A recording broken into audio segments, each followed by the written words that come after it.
Welcome back, students. I hope you all guys are doing great. So finally, we have a revised date sheet, and we are back with the preparations of class 8.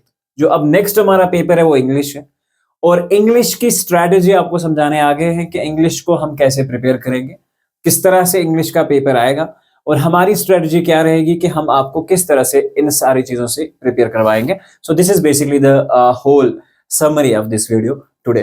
सो चलिए बात करते हैं. जो next paper है हमारा English है, और English में क्या चीज आपको ध्यान रखनी है. देखिए, इंग्लिश में टोटल मार्क्स जो आपको मिलते हैं बच्चों, ध्यान रखना. How many are total marks? आपके पास है 50 मार्क्स. 50 मार्क्स में से आप देखिए, इसमें दो चीजें हैं हमारे पास. एक है हमारे पास ग्रामर पार्ट, ठीक है, ग्रामर पार्ट. दूसरा इसमें आता है हमारे पास इंपॉर्टेंट चीज, और वो क्या है, ध्यान रखिएगा. दूसरा इंपॉर्टेंट चीज है हमारे पास राइटिंग स्किल्स, ठीक है.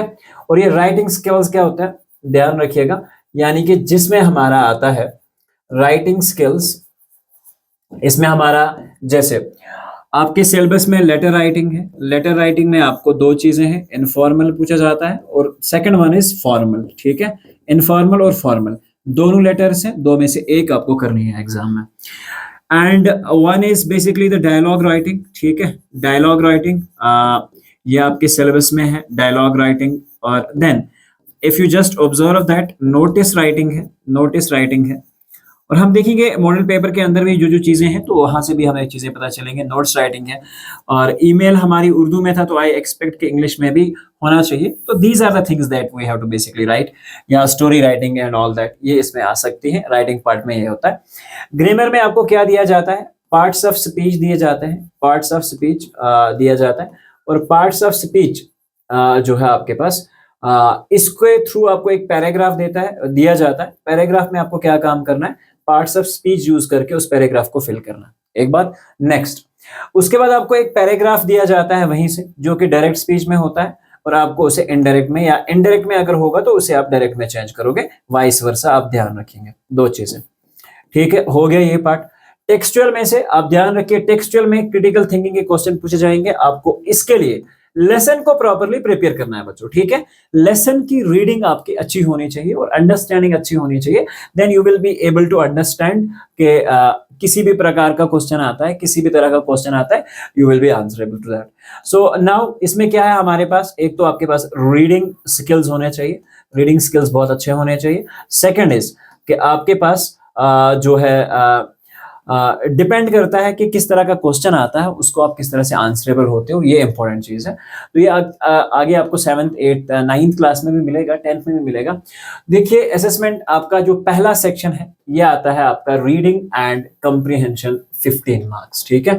कितना आता है बच्चों, रीडिंग एंड कंप्रीहेंशन आता है आपका एग्जैक्टली 15 मार्क्स.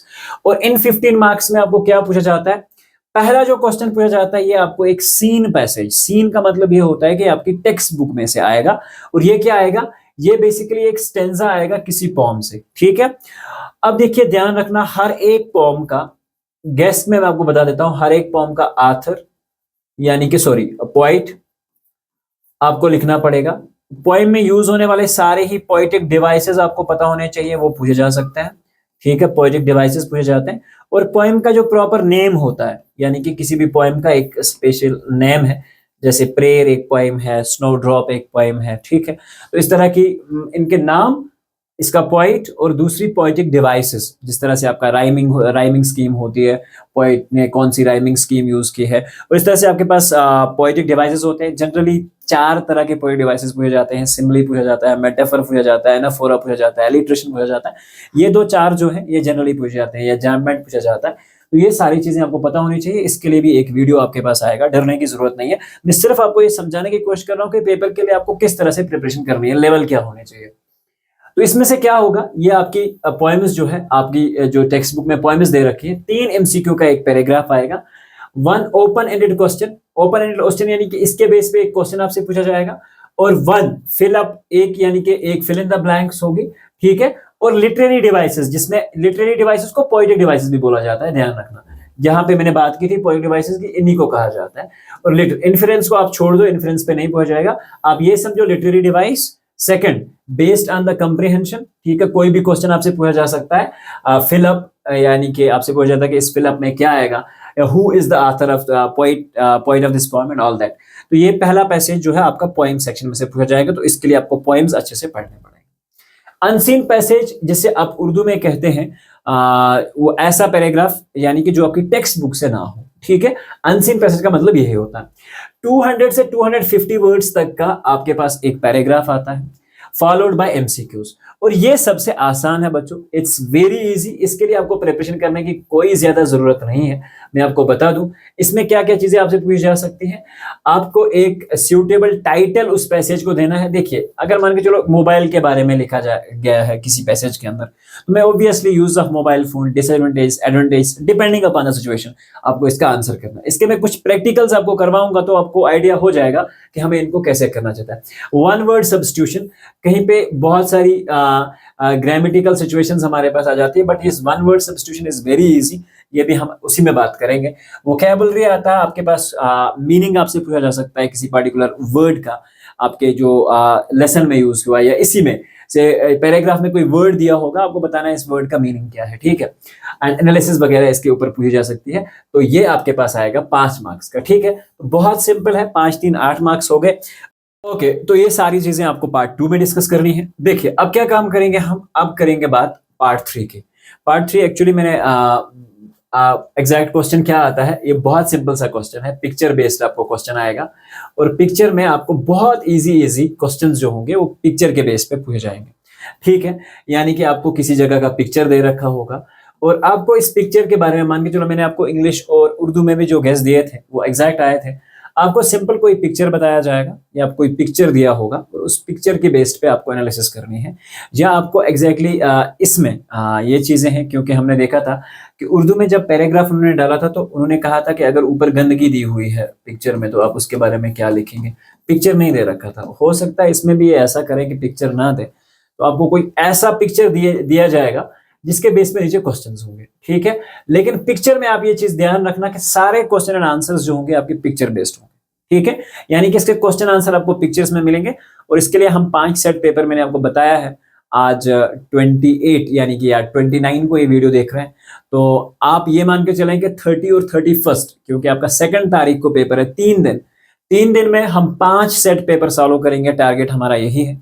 और उसके बाद हम कोशिश करेंगे कि इंग्लिश का आपको रिवीजन कराया जाए हर एक टेक्स्ट के लेसन का, और साथ में पोएम्स का जो है वो भी आपको रिवीजन कराया जाए। तो ये हमारा टारगेट रहेगा। रिवीजन बहुत क्रिस्प होगा, शॉर्ट होगा, और ताकि आप इसको रिवाइज कर पाए।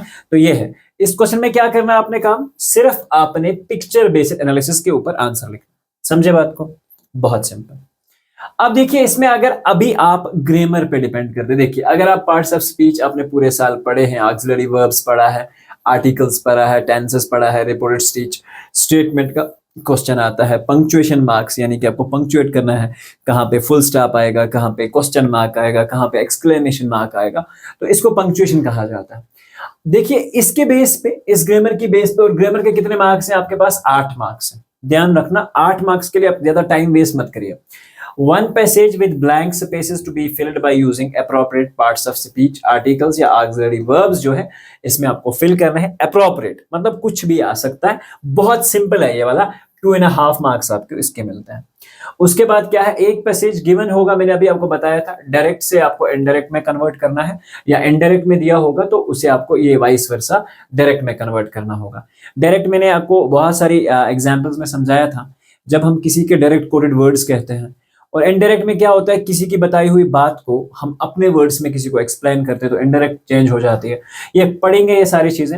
उसके बाद है एक contextualised passage, story, paragraph to be edited, testing of the tenses, punctuation. एक पैराग्राफ आपको दिया जाएगा, उसमें आपको क्या करना पड़ेगा, एडिटिंग जिसे हम कहते हैं सिंपली, ठीक है। पैराग्राफ एडिटिंग करनी है, ठीक है। यानी कि मैंने आपको बताया ना कि फुल स्टॉप कहाँ आना चाहिए, कहाँ पे गलती है, स्पेलिंग मिस्टेक्स वगैरह जो होंगी वो इसमें से फाइंड आउट करनी है। प्रैक्टिस सेट में ये सारी चीजें क्लियर हो जाएंगी, ओके। उसके बाद सेक्शन सी है आपका राइटिंग स्किल्स, ठीक है। 1 question to be attempted on story, मैंने आपको बताया था स्टोरी राइटिंग, ठीक है। आपको बताया जाएगा स्टोरी राइटिंग करिए, तो आपने सिंपली स्टोरी, बहुत सारी यूनियन इज स्ट्रेंथ, इस तरह की स्टोरीज होती है ना, यूनियन इज स्ट्रेंथ, जिसमें बाप और बेटे की कहानी, इत्तेफाक में ताकत है जिसे हम उर्दू में कहते हैं ना, union is strength, grapes are sour है ना, ये वाली कहानी, अंगूर ना हाथ ना पहुंचे तो अंगूर खट्टा है, ठीक है। तो ये वाली कहानियां जो है इस तरह की कहानियां जो आपसे पूछी जाएंगी। डायलॉग राइटिंग यानी कि दो लोगों के बीच में बातचीत, वो आपको करवानी है। Situation with the help of hints, hints आपको वहीं से दे रखे होंगे। टेस्ट पेपर में मैं आपको ये 5 ऐसे टेस्ट करवाऊंगा जिससे आपको आइडिया हो जाएगा।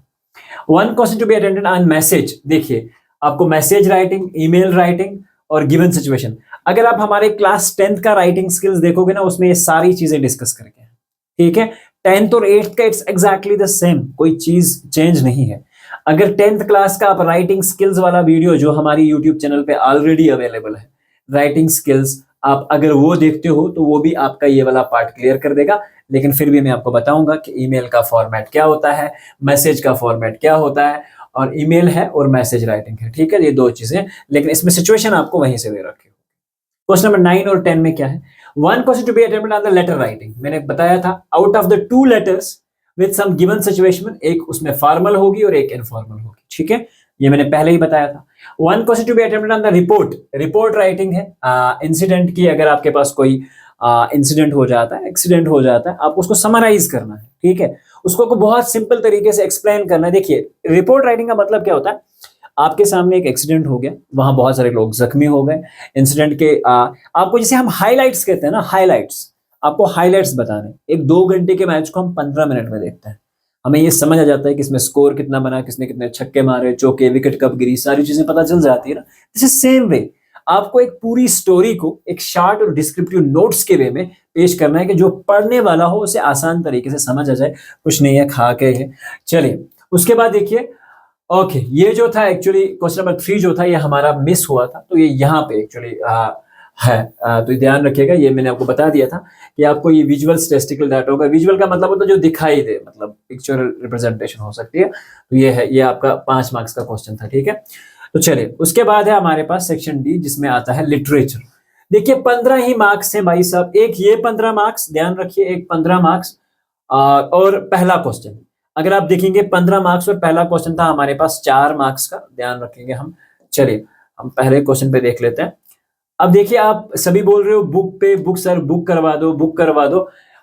3 मार्क्स ये रहे, ठीक है, एक 3 मार्क्स, और आपको पूरे साल जो आपने टेक्स्ट बुक पढ़ी है ना, पूरे साल की टेक्स्ट बुक में से भाई सिर्फ और सिर्फ 18 मार्क्स आएंगे। समझ रहे हो बात?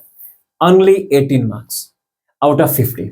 और आपके पास 32 मार्क्स जो है, 32 मार्क्स जो है इसमें ग्रामर और राइटिंग स्किल्स पे आएंगे। तो आप ध्यान रखो कि स्किल जो है आपका लेवल जो है चेंज हो गया है, और इसके लिए आपको भी इतना ही प्रैक्टिकल होना पड़ेगा जितना हमारा JK SCRT प्रैक्टिकल हो चुका है। बार बार डेट शीट गलत कर रहा है। चलिए तो देखिए अब इसमें एक चीज ध्यान रखेंगे कि इन 18 मार्क्स के लिए क्या करेंगे हम काम, ठीक है, ज्यादा सर दुखाई करने की जरूरत है नहीं। 3 out of 5 short competency based questions to be attempted from the prose lesson of the prescribed textbook। देखिए प्रोज के जो हमारे पास लेसन हैं, प्रोज के लेसन में से है आपको 5 क्वेश्चंस दिए जाएंगे, उसमें से आपने सिर्फ 3 को सॉल्व करना है, और इसमें जो आपके मार्क्स हैं वो मिलेंगे भाई साहब 6 मार्क्स। चलिए ठीक है। अब देखिए आप बोल रहे हो लेसन को रिवाइज करा दो सर, लेसन का रिवाइज कराने का कोई मतलब ही नहीं बनता है, ठीक है, क्योंकि आप सिर्फ सेट पेपर्स को देखो, उनमें जो क्वेश्चंस आए हैं मैक्सिमम वही क्वेश्चंस रिपीट होता है, और कुछ इंपॉर्टेंट क्वेश्चंस प्रोज में से कर लो और ये सीरीज चीजें क्लियर हो जाएंगी। दूसरी चीज, क्वेश्चन नंबर 12 है 2 out of 4 short competency based questions based on central idea of the poem, ठीक है, लिटरेरी डिवाइसेस, ये सारी चीजें। देखिए इसमें अगर आप ये क्लियर करते हो लिटरेरी डिवाइसेस, ये क्वेश्चन में आपका क्लियर हो सकता है, पहला क्वेश्चन भी क्लियर हो सकता है। सेंट्रल आइडिया जिसे हम थीम कहते हैं, थीम ऑफ द पोएम क्या है, सेंट्रल आइडिया क्या है, क्या मैसेज दी जा रही है पोएम में, वो बताया जाएगा। तो ये आपके बनते हैं भाई साहब 4 मार्क्स। आपको क्या है 2 out of 4, लेकिन इसमें भी आपको क्या है चॉइस देख रखी है, 4 में से 2 ही करने हैं। उसके बाद 1 out of 3 long answer competency based questions to be attempted based on character, scene, theme, plot, situation, irony from the short stories and play. जो आपकी शॉर्ट स्टोरी और प्ले है उसमें से एक क्वेश्चन आएगा जिसमें से आपको आयरनी पूछी जाएगी, आपको बेसिकली सिचुएशन पूछा जाएगा। लेकिन मैंने आपको बताया कि मैं आपको 5 सैंपल पेपर कराऊंगा, ये बराबर 5 सैंपल पेपर। एक तो आपका मॉडल पेपर मैं ऑलरेडी डिस्कस कर चुका हूं, अगर आपने वो नहीं देखा है तो आप प्लीज जाके उसे देखें और आपको आइडिया हो जाएगा कि चीजें कैसी होती है। 5 सिंपल पेपर्स हैं हमारे पास, और 5 सिंपल पेपर्स में से आपके पास ये 5 सिंपल पेपर्स में से सारी चीजें ही इंशाल्लाह आपको क्लियर हो जाएंगे। आप अगर वही देखते हो तो आपको ज्यादा कुछ देखने की जरूरत नहीं है, आप एग्जाम के लिए प्रॉपरली रेडी हो जाएंगे। तो डरने की बात नहीं है, आपने आपको मोटिवेट रखना है, कुछ भी डिफरेंट नहीं है। आप इसी तरह उर्दू के लिए परेशान थे और आई होप कि आपका उर्दू पेपर भी बाद में बहुत अच्छा गया था। सो आई होप कि आपका ये पेपर भी बहुत अच्छे से जाएगा। और इसके लिए जो अब नेक्स्ट वीडियोस हमारे आने वाले हैं वो हैं सिंपल पेपर्स, ठीक है? सिंपल पेपर्स, और मैंने आपको क्या बताया, सिंपल पेपर्स, और ये मैं कितने पेपर सॉल्व करने वाला हूँ 3 दिन में। सिंपल पेपर्स टोटल 5 होंगे। उसके बाद एक वीडियो हमारा आएगा पोएम्स के ऊपर, ठीक है, जिसमें हम पोएम्स के सेंट्रल आइडिया, पोएम्स की डिटेल, सेंट्रल आइडिया, थीम और पोएटिक डिवाइसेस, ठीक है, जिसे आप लिटरेरी डिवाइसेस भी बोलते हैं, पोएटिक डिवाइसेस डिस्कस करेंगे एक वीडियो में सब पोएम्स के, ठीक है? और सारा आपको पीडीएफ फॉर्मेट में भी शेयर करेंगे, लेकिन समझने के लिए आपको देना पड़ेगा। और इसमें 2 चीजें हो गई, पोएम्स हो गया, और प्रोज में मैंने आपको बताया कि प्रोज के लेसन्स को रिवाइज करने से आपके क्वेश्चंस क्लियर हो सकता है, बट प्रोज लंबा बहुत पड़ेगा तो इसलिए हम उसको क्लियर नहीं करा देंगे। बट एक चीज हम उसके लिए कर सकते हैं कि आपको उसमें से कुछ इंपॉर्टेंट क्वेश्चंस जो है वो एज गेस बता सकते हैं, इंपॉर्टेंट क्वेश्चंस गेस बता सकते हैं। और दूसरी चीज ये है कि हर एक लेसन का थोड़ा सा एक डिस्क्रिप्टिव आइडिया जो है वो हम दे देंगे। कोशिश करेंगे कि ये सारी चीजें इन 3-4 दिनों में आप तक पहुंच जाए। तो चलिए, डरना नहीं है, बस आगे बढ़ते रहना है। Till then we are meeting in the next session. Up till take care everyone and God bless you always. Thank you.